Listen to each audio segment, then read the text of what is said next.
Hey there lads and ladies, it is Petrifying Pumpkins here. Today I wanted to talk about something that I have noticed in the last while. Something that has got me a bit disappointed in the mainstream gaming media. Not that there aren't already enough reasons for that. But this one in particular is about virtual reality gaming, and it was really highlighted for me when the Persistence launched last Tuesday, which was just 5 days ago as I'm recording this now. So then, The Persistence is a high-quality PSVR title. It was made by Firesprite Studios.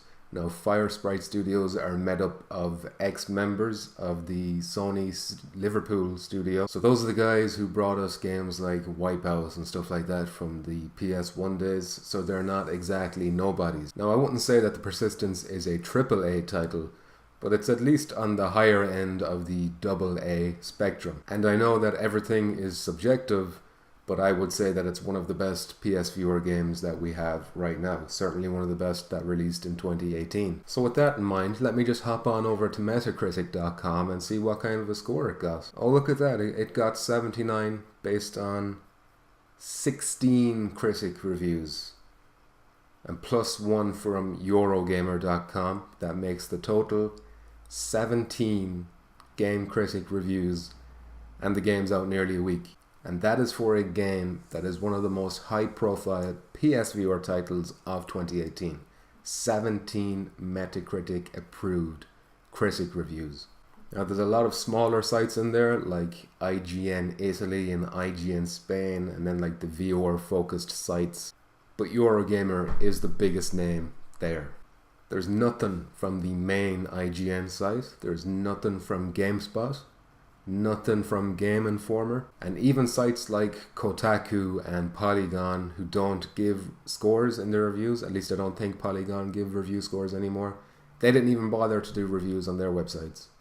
Instead, all these big websites were busy obsessing over a new update that came out for a 2-year-old game called No Man's Sky, and the new update makes that game a bit less shit. And you know, that's got me wondering about Firewall 0 Hour. When that game does come out, is anyone going to cover it other than maybe Eurogamer? Is it going to get a fair shake? Are people going to know about it? Or is it going to be immediately ignored by the big guys because the box art has VR required written on the front of it? Now look, I understand that right now VR in general is a fairly niche thing. PSVR is leading the sales right now at around 3 million units sold, maybe even slightly less. But if anything, that's all the more reason to cover these VR games. Get the word out about them, help that segment of the market grow. These big websites, they've got no problem letting me know that it would be irresponsible of them not to include politics in their game coverage, but they won't actually let me know that it's irresponsible of them to not cover VR games in their game coverage. I mean, that seems much more relevant to me. Games like The Persistence, games like Firewall. Now, I could be selfish and say, hey, that's fantastic. These big guys don't want to cover these games.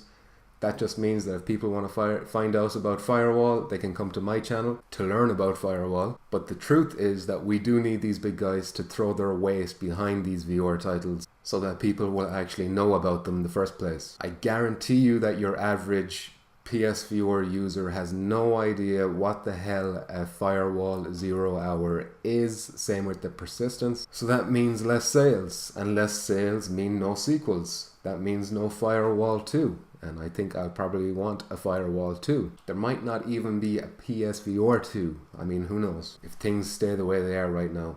But to end this video on a bit of a lighter note, I am currently working on a Firewall 0 Hour video. It's going to be one of those everything you need to know about Firewall type videos. Now hopefully someone will stumble across this video, some uninformed person, uninformed because Game Informer haven't informed him about it, and maybe he'll see it and maybe he'll ask, well, why aren't the big guys covering this game? This game looks fun. Why is nobody talking about it? It's only a month away from release.